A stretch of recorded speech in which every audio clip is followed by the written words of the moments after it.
queda de quase 2%, nem foi um movimento muito brusco. Prio, menos de 1% de queda e Raizen com um pouco mais de 0,5% de queda.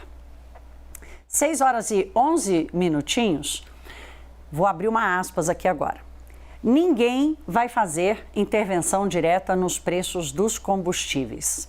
Foi com essa declaração que o Jean Paul Prats conseguiu fazer a Petrobras subir muito num dia em que o petróleo, como eu acabei de dizer, despencou lá fora. É uma lógica rara entre as petrolíferas.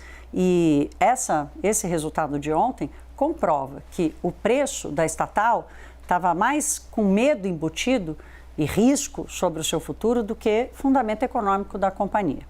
Então, é com essa posição de Prats que o Conselho de Administração da Petrobras vai se reunir no final desse mês para avaliar a indicação dele para a presidência da companhia. Reportagem especial no nosso site, como vocês estão vendo aqui.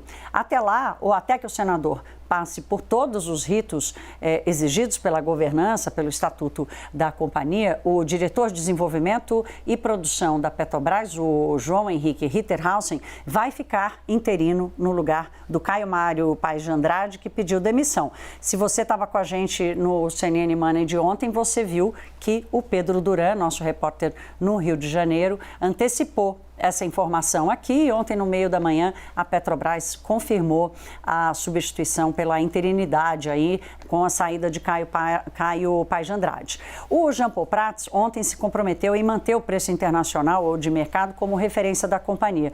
Ele insiste na criação de um fundo estabilizador, projeto de lei, inclusive, que ele apoiou no Senado, para ser usado ali para amenizar a alta do petróleo, principalmente em tempos de crise. O Prats também quer fazer uma regionalização, ele quer regionalizar os valores dos combustíveis para refletir a diferença de custos da distribuição, dos impostos, dos combustíveis por todo o país. Diz que vai estudar como fazer isso. No final das contas, o Jean Paul Prats acabou sendo mais um dos bombeiros acionados pelo governo para reduzir o ruído provocado pela fala, de um monte de ministros, aquele festival de falatório dos ministros. Outro que veio e atuou também como bombeiro foi Rui Costa, como eu disse agora há pouco, ministro-chefe da Casa Civil, foi super incisivo, dizendo que não tem discussão de reforma da Previdência. E agora a gente vai receber já nessa manhã o Pedro Paulo Silveira, que é diretor de gestão de investimentos da Nova Futura Asset. Bom dia, Pedro. Feliz ano novo. Falei com você só no ano passado. Bom dia, feliz ano novo para todos e todas, né? Bom dia. Que bom. Pedro, quero te ouvir um pouco sobre essa ação de conter danos de ontem no mercado e especialmente com essa reação da Petrobras. Dá para acreditar que é para valer? Olha, eu acho que é para valer de fato essa gangorra, né? Eu acho que a percepção de risco, Thaís, vai continuar esticada. A gente vai estar sujeito sempre, são 37 ministérios num país que tem muitas demandas legítimas, tem vários problemas e tem o problema fiscal também no meio de tudo isso. Eu acho que a gente vai ter muitos altos e baixos ao longo do tempo, até que as coisas se ajustem, se é que vão se ajustar. Então, eu acho que é um começo bom. A sinalização do senador foi positiva, como você falou, o senador Jean Paul Prats, mas eu acho que o mercado ainda vai ficar aguardando passos efetivos nessa direção. As primeiras sinalizações que ele havia dado eram na direção de que a Petrobras ia seguir uma outra política de preços, que não a paridade de preços internacional. Agora, a gente precisa aguardar um pouco. Eu acho que o mercado ainda vai ficar um pouco desconfiado. Eu acho que precisam novos passos.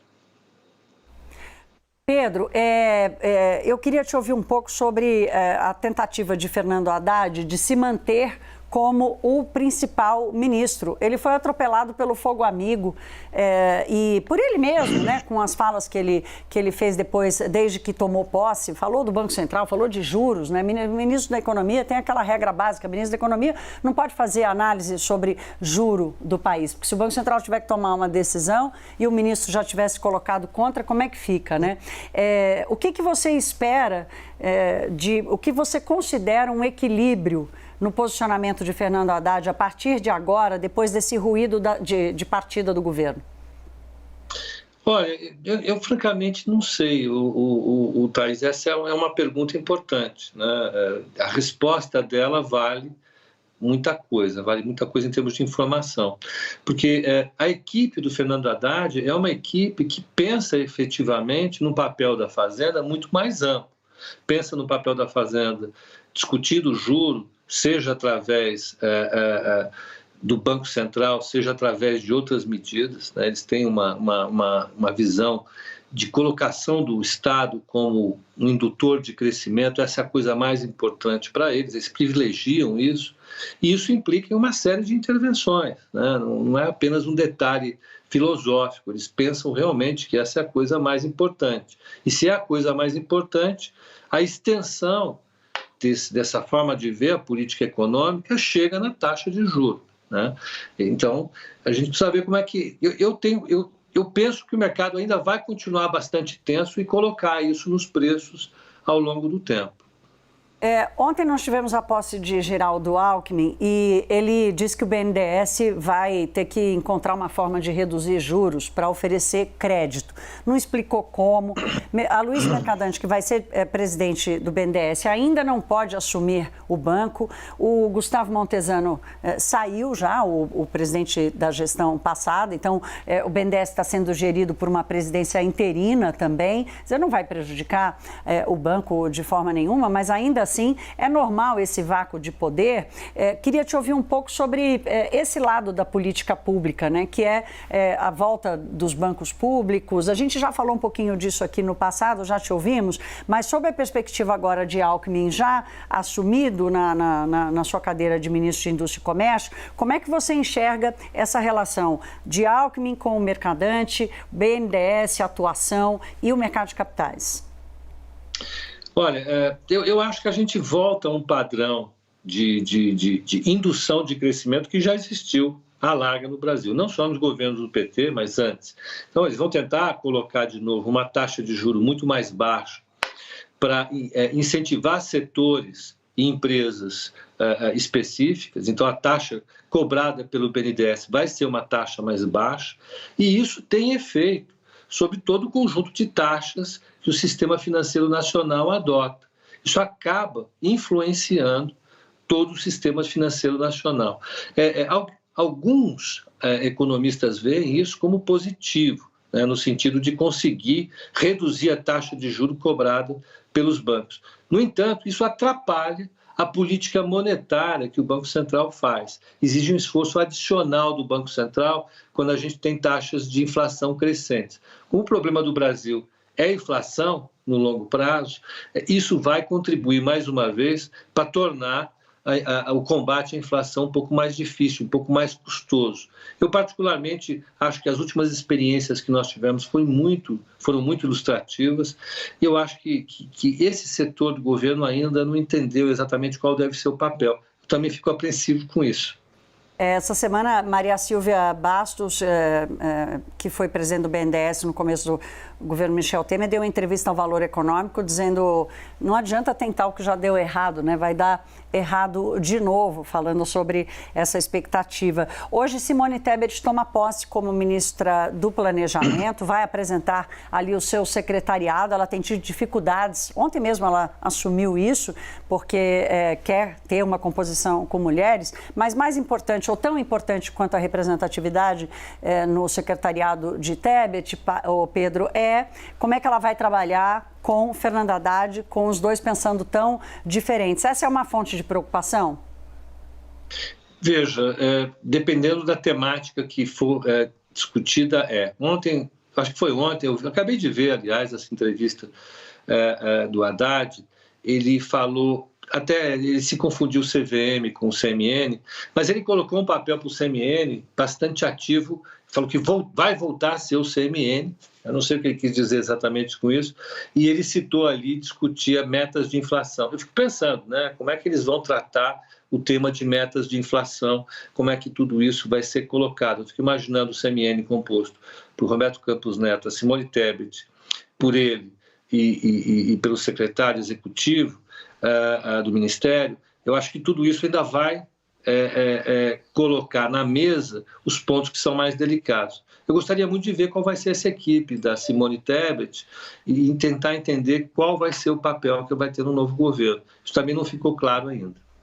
Pedro Paulo, você acabou de criar aqui um ponto importante para a gente tratar no Money, que é exatamente como se determina a meta de inflação e o que esperar para as próximas decisões do Conselho Monetário. Em junho, já tem que decidir a meta de inflação de 2026. Meu caro, eu vou pedir para você esperar um pouquinho. Pedro Paulo Silveira, Sim. que é diretor de gestão de investimentos da Nova Futura Asset, vou trazer um outro assunto aqui, já te chamo para me ajudar a comentar. O que nós vamos fazer agora, gente, é dividir com vocês uma leitura importante sobre como o mercado avalia e qualifica o roteiro de incerteza sobre o futuro da Petrobras no governo Lula. Eu falei que hoje a gente ia ter um capítulo à parte aqui sobre Petrobras e ela acaba sendo uma referência também para compreender como os preços são formados, uma das fontes de informação que forma preços no mercado acionário.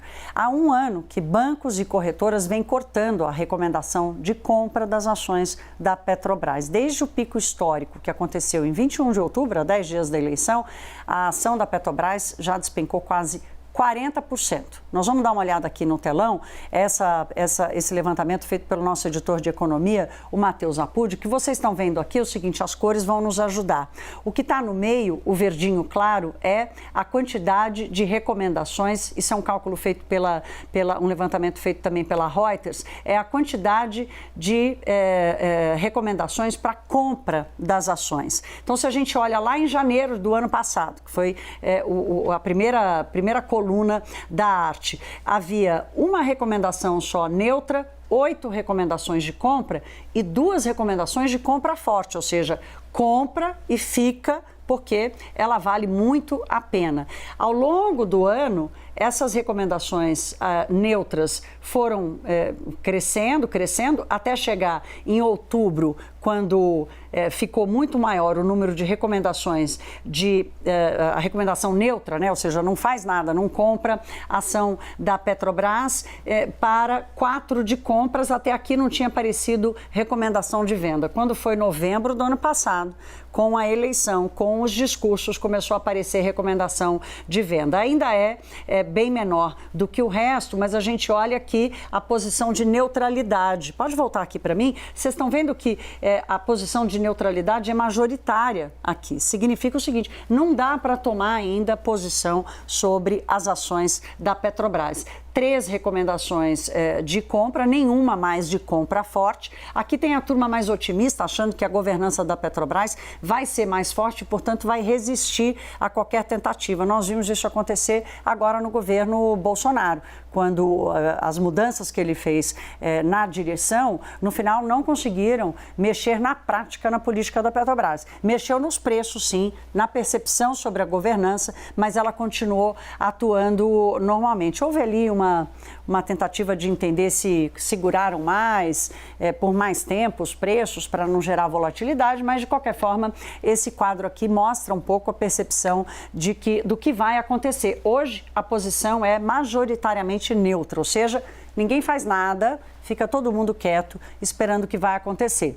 Eu vou chamar o Pedro Paulo agora de novo. Pedro, independentemente de ser a Petrobras ou não, queria entender de você como é que está sendo fazer essa avaliação e formar preço no mercado acionário. Nós temos 5 milhões de brasileiros que estão hoje na Bolsa, né? Quer dizer, tem um desenvolvimento desse mercado no Brasil. Como formar preços hoje no mercado acionário? Fazer uma avaliação de empresas grandes do porte da Petrobras?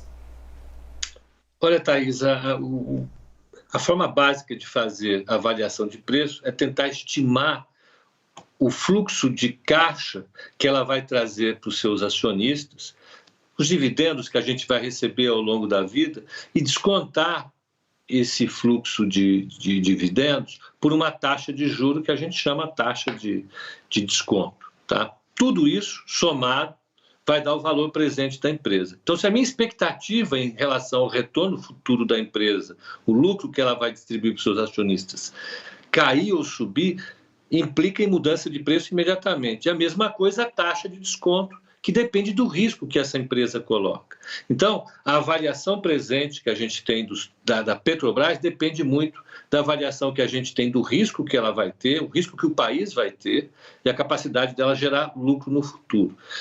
Num ambiente como o que a gente está vivendo hoje, de transição, né, de transição internacional, uma crise internacional que está ali no meio do seu desenvolvimento, temos uma mudança de governo no Brasil que implica em mudança de várias questões, inclusive da governança da Petrobras, e uma situação bastante particular do mercado de petróleo, por conta da guerra, do crescimento da China, coloca muita incerteza. Por isso o mercado recuou nas suas recomendações nas últimas semanas, nos últimos trimestres, aliás.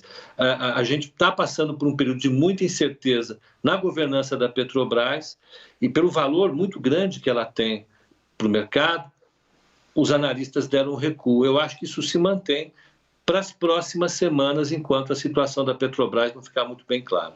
Eu acabei não falando aqui, mas o preço-alvo de recomendação dessas corretoras e fundos de investimentos levantados pelo Matheus Apud aqui são para ação valendo R$ 34,00. Hoje ela está valendo R$ 22,00, ou seja, tem um upside, né, uma oportunidade de recuperação desse preço. Pedro, para a gente terminar, tem um pouquinho tempo, mas eu preciso te ouvir. A equipe econômica e os interlocutores do governo têm reclamado que estão sendo cobrados muito cedo, que o governo mal começou e já há uma cobrança enorme, o mercado reage assim. Eles não têm o benefício da dúvida e desse início de arrumação? Olha, a cobrança é proporcional ao nível de poder. Eles quiseram esse poder, eles vão ter que exercer esse poder. Exercer esse poder tem custos, né? Tem seus benefícios, é bacana, mas tem custos. O custo básico é entender que nós vivemos um mundo de expectativas, né? Tudo que acontece na economia brasileira, na economia global, depende das expectativas, né? Não gosto de lidar com isso. Eles vão ter que se adaptar, vão ter que passar a ficar um pouco mais adaptados a isso, não tem outra questão. O mercado é assim, a economia é assim, os investidores são assim. Lula chega para o terceiro mandato, né? Não é que ele não conhece como a coisa funciona, né, Pedro Paulo? Olha, nós conversamos com Pedro Paulo Silveira, diretor de gestão de investimentos da Nova Futura Asset. Obrigada, meu caro. Bom resto de semana para você. Para você também, Thaís. Obrigado pelo convite. Bom dia a todos e todas. Pronto, tá aí uma leitura bem bacana hoje sobre a Petrobras para vocês compreenderem que está muito além de quem é o nome que vai comandar a companhia.